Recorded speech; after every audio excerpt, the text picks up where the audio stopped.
Baik, Assalamualaikum warahmatullahi wabarakatuh. Perkenalkan, nama saya Fabian Agranaldi dengan NIM F1G1240029.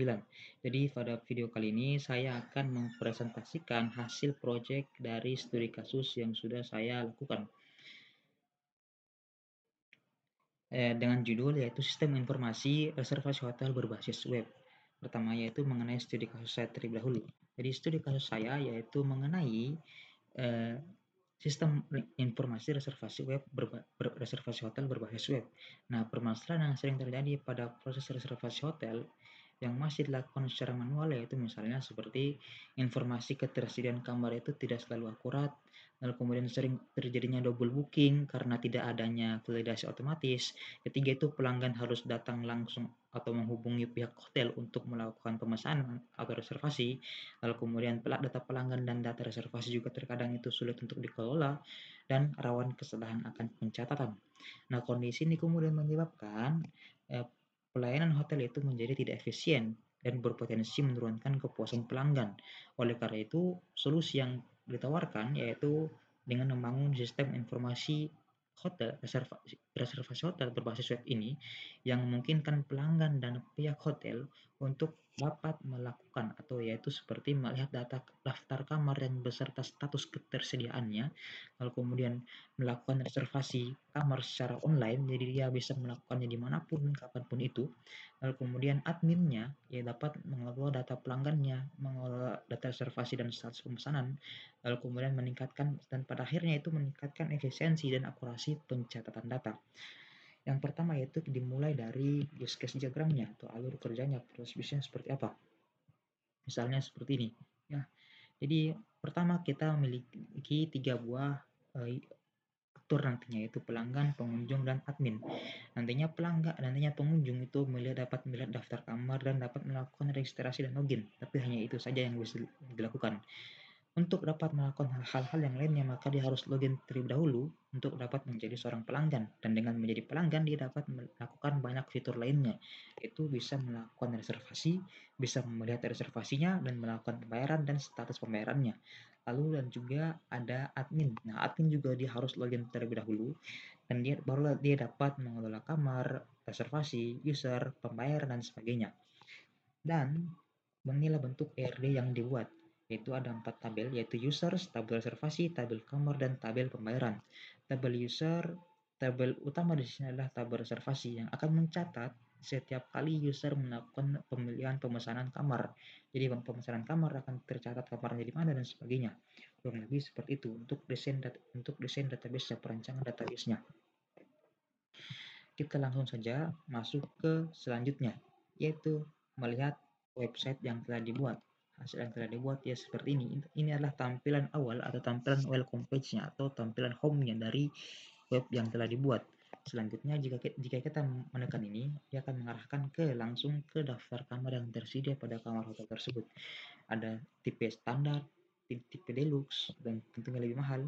Dan jika kamar tersebut sudah dipesan, maka akan melakukan maka tidak bisa lagi kita pesan kamar tersebut, sudah tidak tersedia, artinya kamar tersebut sudah ada yang pesan. Jadi kamar ini tidak tersedia, ini juga tidak tersedia dan sebagainya. Ya. Selanjutnya, jika saya misalnya ingin melakukan sebagai user biasa, ingin kemudian melakukan reservasi, seperti misalnya, maka saya harus login terlebih dahulu. Ini ya, login untuk booking. Nah, kalau kita tidak memiliki akun, maka kita harus register terlebih dahulu.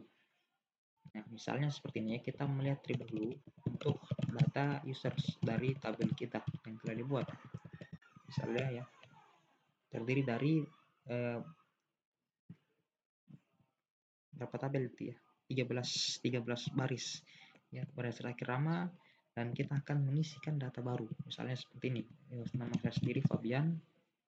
Fabian saya. Kemudian emailnya itu adalah aku gmail.com aja. Nomor HP-nya sembarang saja, passwordnya juga sembarang aja. Informasi password juga gini. Daftar. Oke. Tidak sama ya. Fabian saya, kita lakukan lagi aku@gmail.com, nomor HP-nya gini aja, passwordnya adalah 123 dan sebagainya. Oke, kita daftar. Nah ya, maka data tadi yang diinputkan oleh Fabian ya oleh saya sendiri akan masuk ke sini ya. Nah ini Fabian saya, datanya masuk ke database kita, jadi sudah terhubung database dengan website yang telah kita buat. Misalnya Fabian ingin melakukan pemesanan, saya ingin memesan kamar standar yang paling murah aja karena saya tidak punya duit. Nah, kita pesan kamar 18, tanggal 18, dan kita check out pada tanggal akhir bulan Desember. Jangan deh. Saya pesan 19 hari aja. 2 hari aja saya, 1 hari aja saya lakukan. Kita konfirmasi pemesanan. Nah, akan diarahkan ke halaman reservasi saya. Kita kemudian bayar. Misalnya kita pakai metode cash karena saya tidak punya bank online, e-wallet dan sebagainya. Nah, pembayaran berhasil disimpan dan hanya itulah fitur yang bisa dilakukan oleh user. Dia dapat melakukan pemesanan dan sebagainya. Kurang lebih seperti itu. Jadi kalau misalnya kita lihat lagi di sini ya, kita lihat coba lihat lagi untuk data kamar yang telah dipesan users kamar, maka kamar ini tadi sudah dipesan ya oleh Fabian. Lalu kemudian kita lihat lagi untuk data reservasinya misalnya ya. Nah, ini merupakan ID reservasi untuk Fabian tadi ya. ID pelanggannya ID ke-15 dan ID kamar 1, tanggal check-in sekian dan sekian. Statusnya confirm atau sudah diterima. Kemudian kita mencoba untuk melihat terlebih dahulu misalnya pembayaran. Apakah dia sudah melakukan pembayaran? Ini ya, yang paling bawah masih pending atau masih ditunggu untuk dikonfirmasi oleh adminnya. Maka kita akan coba masuk sebagai admin sekarang untuk melihat bagaimana admin mengelola website ini. Misalnya admin@hotel.com, passwordnya adalah begini. Nah, kita masuk sebagai admin. Nah, untuk admin sama, tapi yang membedakan dia ada fitur tambahan, yaitu fitur admin untuk mengelola semua kamar tersebut ya. Kita misalnya melihat data pembayaran tadi yang telah dilakukan oleh Fabian ya. Ini dia masih pending. Maka kita karena dia sudah dibayar, maka kita lakukan lunas. Artinya dia sudah melakukan pembayaran dalam case kepada saya sendiri. Misalnya seperti itu, contohnya seperti itu. Jika kita melihat lagi sini, maka status pending ini akan berubah menjadi paid atau sudah dibayar. Misalnya seperti ini, ya. Nah, ini ya, sudah dilakukan pembayaran pay, sudah berubah statusnya menjadi bayar atau pay dalam bahasa Inggris. Oke. Dan masih banyak lagi fitur-fitur untuk admin, data pelanggan, untuk mengelola pelanggannya siapa, usernya siapa, bisa dihapus dan sebagainya. Kemudian bisa dilakukan reservasi, data reservasinya siapa-siapa saja yang memiliki. Kemudian data kamarnya, bisa dilakukan penambahan kamar dan sebagainya. Kurang lebih seperti itu. Inilah bentuk dari implementasi database dalam bentuk sebuah website yang sudah di website sederhana yang telah saya buat. Selanjutnya kita akan coba dari database yang kita buat ini, apa kira-kira analisis yang bisa kita lakukan, apa insight atau makna yang kita peroleh yang bisa kita gunakan untuk dari database kita. Yang pertama itu kita bisa melakukan menganalisis jumlah reservasi per kamarnya. Jadi untuk tiap kamar itu sudah berapa kali kamar tersebut dilakukan reservasi.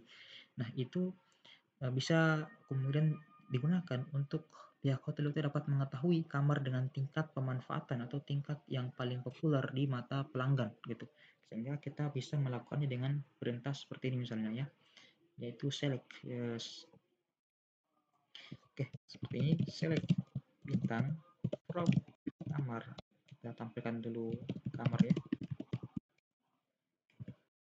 Select bintang from kamar. Kita mau tampilkan ID kamarnya berapa. Kemudian kita ingin tampilkan nomor kamar juga berapa ya. Aduh, maaf ini terbalik ya. Di sini kamar titik nomor kamarnya berapa. Kemudian tipe kamarnya apa. Oke, itu aja. Kita kasih di sini biar jelas kamar tipe kamar. Kemudian kita lakukan from kamar dari tabel kamar. Karena kita ingin melakukan penghitungan, maka kita tambah lagi 1, yaitu perintah telepon, hitung ID reservasi yang dilakukan untuk kamar tersebut. Sini kita juga tambahkan dia tabel reservasi, titik reservasi dari kamar. Ya ini juga kita tambahkan lagi as sebagai total reservasi yang telah dilakukan untuk kamar tersebut dari tabel kamar.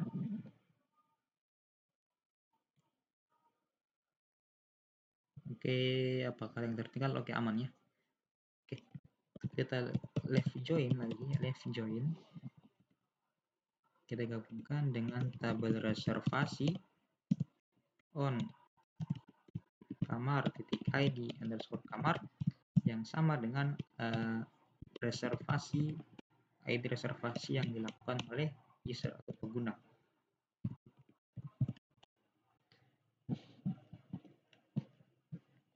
Oke, aman. Kita lakukan group by, kita kelompokkan dia berdasarkan yang sedang kita lakukan ya. Kita copy aja ini.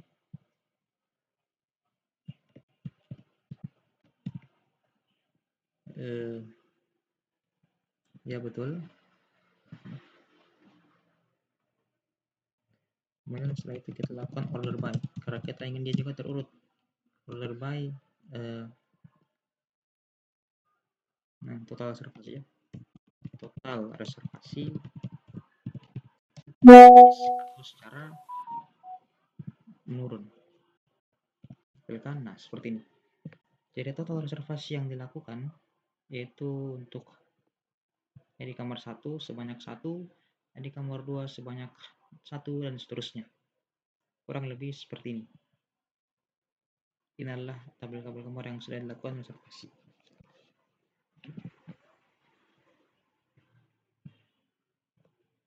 Oke, selanjutnya lagi kita juga bisa untuk melihat mengetahui pengguna yang paling aktif. Kita juga bisa mengetahui total reservasi yang tersedia. Maksudnya kita bisa melihat status distribusi antara seperti confirm dan cancel atau dibatalkan. Misalnya seperti ini ya. Kita select statusnya, kemudian kita hitung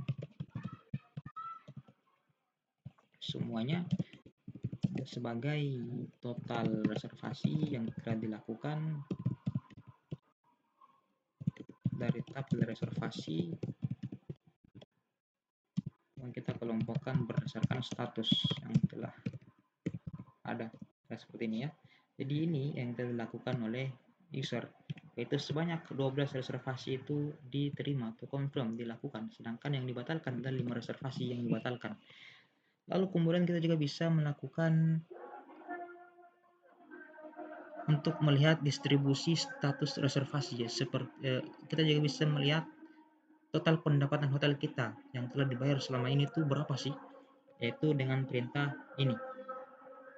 Sama juga kita gunakan select, tapi ini bedanya menggunakan perintah sum untuk menjumlahkan semuanya, mulai dari pembayaran dan sebagainya. Kita ambil pembayaran dari ID, bukan dari total bayar, total kolom total bayar dari total pembayaran sebagai total pendapatan kita selama ini from dari tabel pembayaran, kemudian di mana pembayaran statusnya itu dibayar, titik status sama dengan pay atau sudah dibayar. Pembayaran status pembayaran pembayaran salah ini ya, pembayaran. Oke, ini ya. Total pembayaran selama ini yang sudah dibayar adalah 4.200.000 rupiah. Jadi total pendapatan hotel kita yaitu sebanyak 4.200.000 rupiah. Oke, baik, sekian mungkin itu saja dari saya. Sistem ini tuh dapat membantu pelanggan dalam melakukan reservasi secara online dan sebagainya. Dan pihak hotel pun itu dapat mengelola data kamar, reservasi, dan pembayaran dengan lebih baik lagi. Nah, demikian presentasi dari saya. Terima kasih atas perhatiannya. Wassalamualaikum warahmatullahi wabarakatuh.